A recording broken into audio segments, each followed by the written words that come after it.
Fala pessoal, vamos iniciar o último tópico do nosso curso, análise de capacidade. Esse é o tema que a gente vai trabalhar agora.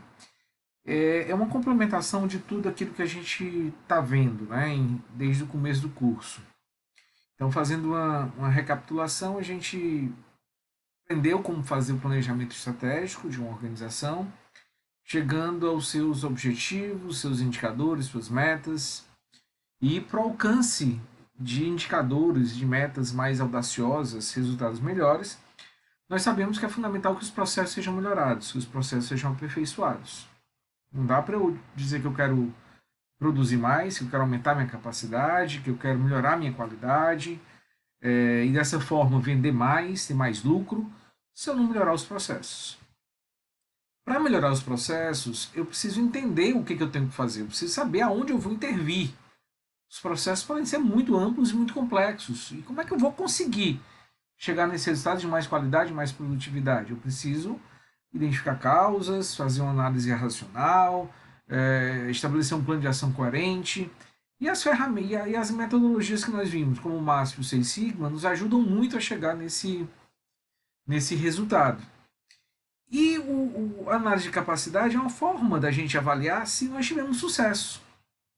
Se o modo como o processo está trabalhando após a mudança, depois da implementação das melhorias que foram consideradas, se de fato está gerando, né, se refletiu em resultados práticos para a empresa.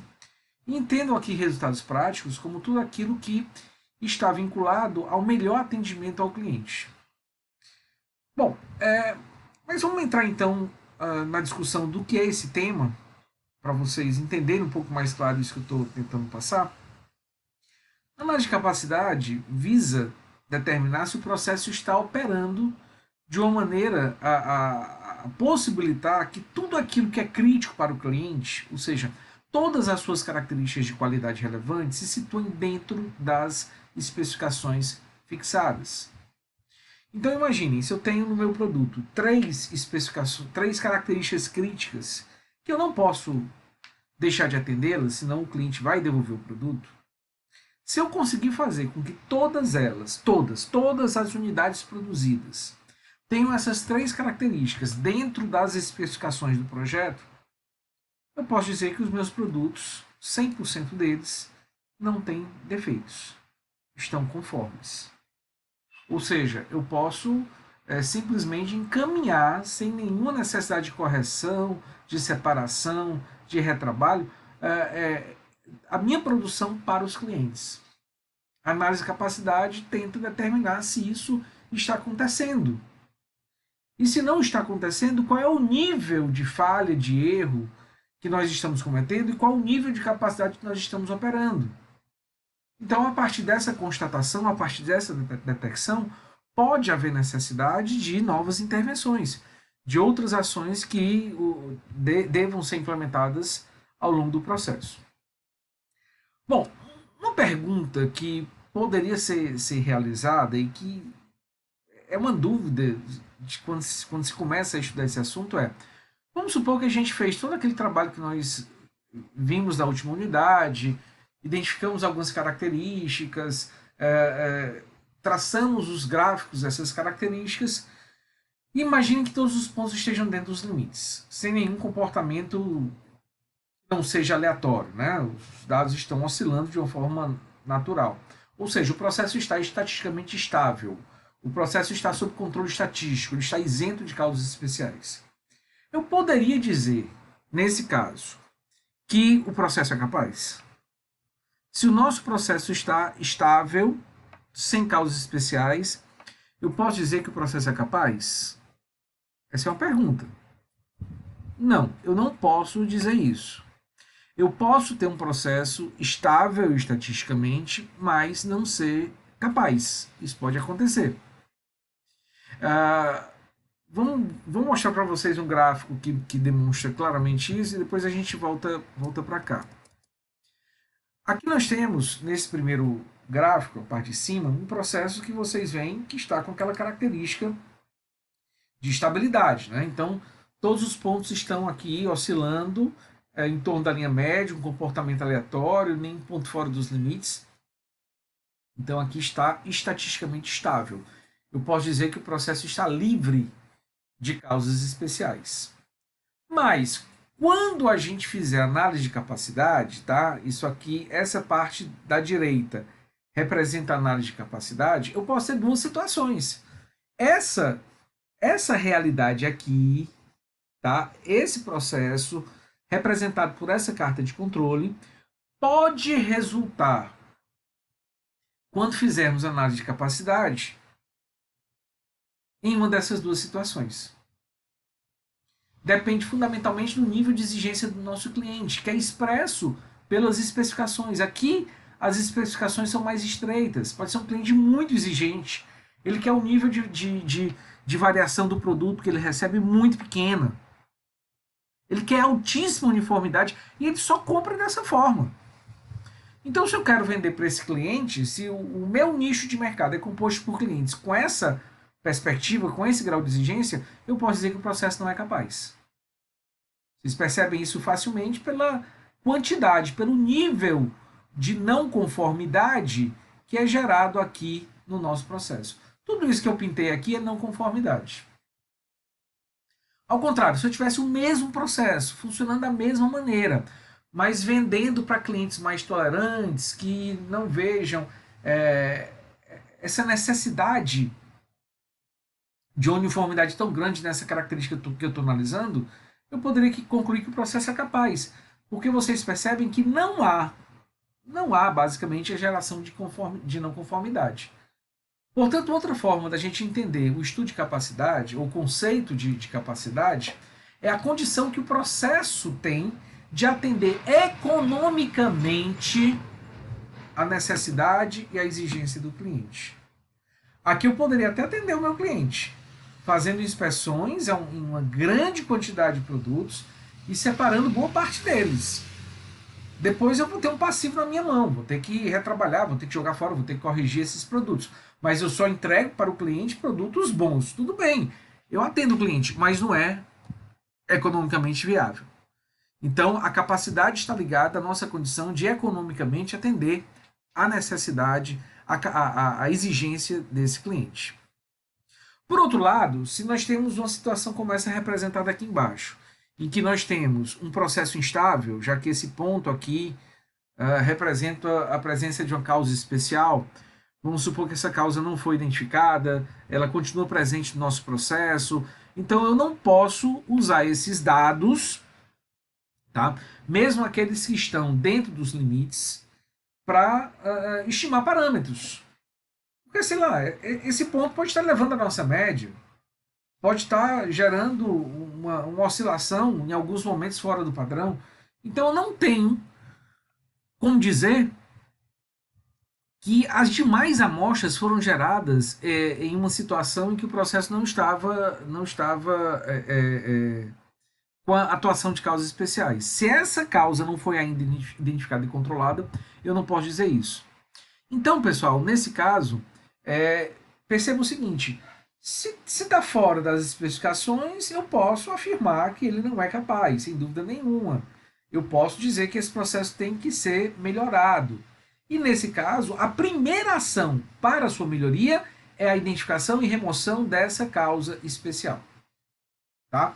Se eu faço uma análise de capacidade e chego nessa conclusão aqui, a primeira ação de melhoria, antes de fazer qualquer outra coisa, é colocar o processo em estado de controle estatístico. E aí reanalisar posteriormente esse fato. Agora, mesmo que eu tivesse uma situação que demonstrasse uma capacidade em cima dos dados que foram coletados, eu não tenho como afirmar que o processo é capaz. Por quê? Porque ele está instável. Se ele está instável, ele pode mudar a qualquer momento. Portanto, eu só posso afirmar, eu só posso concluir sobre a capacidade do processo se ele estiver em situação de estabilidade. Se não estiver, eu não tenho como concluir. E nesse caso, a primeira ação a ser realizada, quer esteja ele com evidência de capacidade ou não, é a colocação do processo em estado de controle estatístico. Ok? Bom, então voltando aqui, só para a gente concluir, A análise da capacidade possibilita e direciona a identificação de oportunidade de melhoria no processo. Nós vamos conseguir visualizar situações, momentos em que o processo tem que ser melhorado. E aí não é só, perceba, diferente da carta de controle. Eu posso ter o processo estável, então se eu fizer somente análise estatística, a conclusão é que eu não preciso intervir no processo, que ele está ok. Enquanto a análise de capacidade me diz a necessidade de melhorar. É como se a análise estatística me conduzisse à necessidade de atuar para voltar a uma rotina. Não, passou a trabalhar uma causa especial que prejudicou o desempenho do processo. Tá, então vamos identificar essa causa para retornar o processo à situação original. É rotina, é gestão da rotina. Já na análise de capacidade, eu tenho um processo que está estável estatisticamente, sei lá, há meses.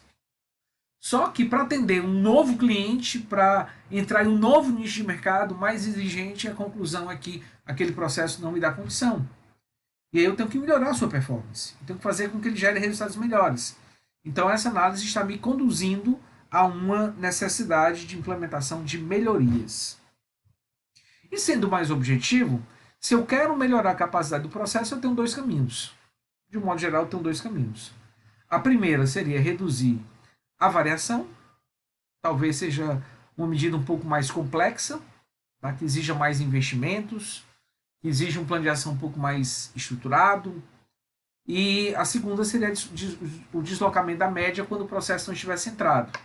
A gente vai ver que eu posso ter um processo com baixíssima variação, mas se ele não estiver centrado em relação àquelas características, aquela característica que eu estou analisando, eu posso ter uma indicação de incapacidade. O que eu teria que fazer? Só centralizar o processo. Tentar colocá-lo no centro das especificações definidas para o meu processo. Normalmente é algo mais simples, mais rápido, mais barato e que deve ser a nossa prioridade, tá? Caso o processo não esteja centrado. Se ele estiver centrado e ainda assim eu não tiver capacidade, eu vou ter que atuar na redução da variação.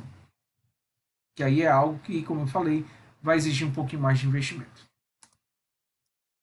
Bom, para que a gente possa então calcular o nível de capacidade do nosso processo, nós vamos ver uma primeira situação em que existem limites de especificação superior e inferior definidos.